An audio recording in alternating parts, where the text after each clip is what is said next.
We're on the Garmin stand at the Cycle Show 2009, and with me is Alistair Brownlee. A remarkable year, Alistair, a truly remarkable year, and I've got to say congratulations. So you're taking a bit of a break at the moment.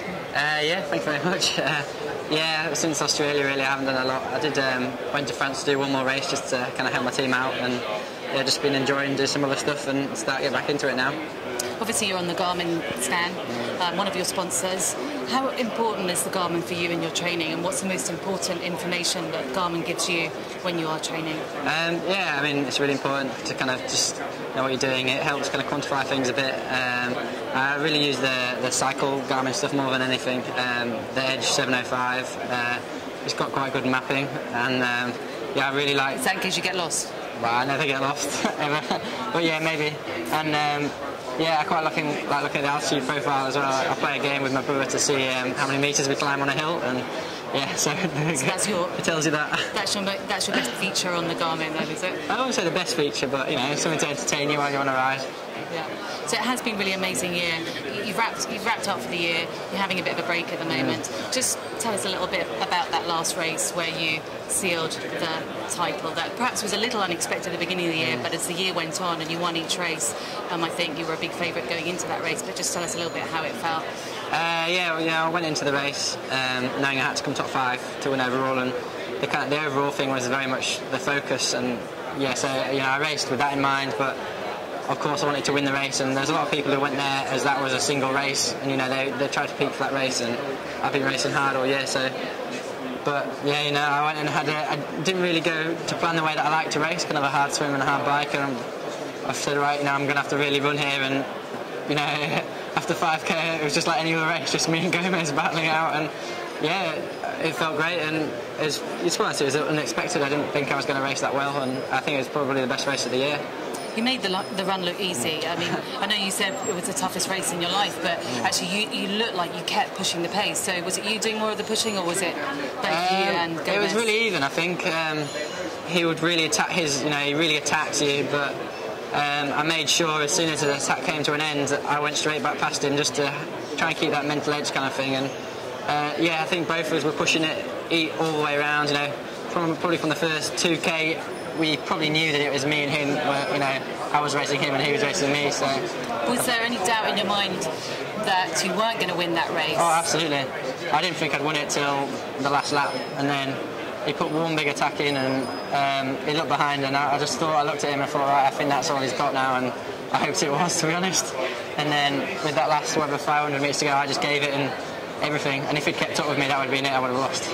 It was a fantastic race to watch. Obviously you didn't get that enjoyment, we did back home though, and it was just so amazing to watch. Have you seen it yourself recorded? Not really, I don't really like watching myself. That's fair enough. You're obviously still very young, 21, but if you could give some advice to someone out there who wanted to start triathlon, or someone who's moving up the ranks, what would be the most important bit of advice that you could give someone? Enjoy it, I suppose, obviously.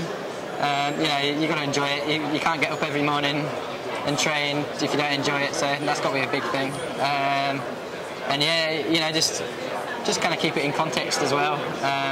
You know, it's got to be something that you enjoy, but yeah, you know, kind of keep it varied, and you know, so you enjoy it, and yeah, just don't think about it too much. Talking about the enjoyment, is there one of the sports that you enjoy more than the other when you're training and racing, or do you feel the same about all three? Yeah, I've always enjoyed running more than anything else, just the pure simplicity of it really, just throwing your shoes on and going out the door, and yeah, you know, it's kind of ultimate freedom, and I know I haven't done it for a while, so I'm really missing it at the moment.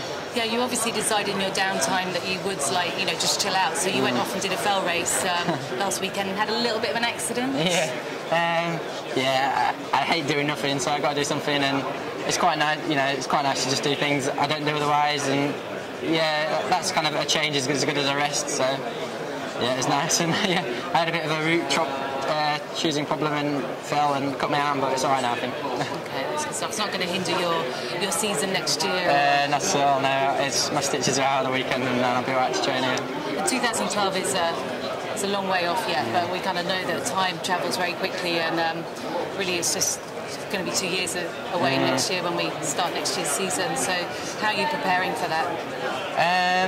At the moment I'm not thinking about it too much. I'm just kind of thinking, well, I'm not even thinking about next year yet. So, you know, there's just kind of a lot of things I want to hit, and, you know, a few more winters training, and if things go to plan, hopefully I'll be in the best possible position then to race. And obviously racing itself, trying to get as much racing experience as going through the motions, and yeah, you know, if you can experience every situation, then hopefully by the time you get to London, nothing's going to shock me. Yeah, I mean, at 21 years of age, you've still got so much improvement, and that's just a great thing, because you're sort of like picking everyone up the butt at the moment. So can you still improve on the run, do you think? Hopefully. I think I've been lucky so far that, you know, I've just been improving because I've been getting older, and I've been doing winters training, and I haven't done anything that specific, and I've just been getting older and stronger and faster. And at some point, I suppose that's going to stop, and I'm going to have to think about things a bit more. But no, at the moment, hopefully, you know, I'll have another good winter, no injuries. I think that's probably a key to everything, and yeah, just see what happens next year. Yeah, because you might have your brother on chasing you. Definitely, yeah. You just finished. You obviously saw him finish in the silver medal position in the Worlds under 23. No, junior. Yeah. Were you there cheering him on? Oh, definitely. Yeah, screaming at him. Was it very frustrating not to see him get the goal? Not massively. You know, I want him to win, and I thought he would. But I think, to be honest, he's just had a bad day. And junior, all it takes, any race, all it takes is a little bit off your best, and you know, you don't win. So it's a bad day. It's exactly. A silver medal. Well, yeah, I suppose it's not bad, and it's an important message for everyone that, you know, it only has to be one little thing. And but yeah, you know, well done, and you know, it won't make any difference in the long run. He'll be back and better the next year, I'm sure. It's great talking to you. Congratulations on a fantastic year, and we're all incredibly proud of you, and it's just great to see. Thank you. Thank you.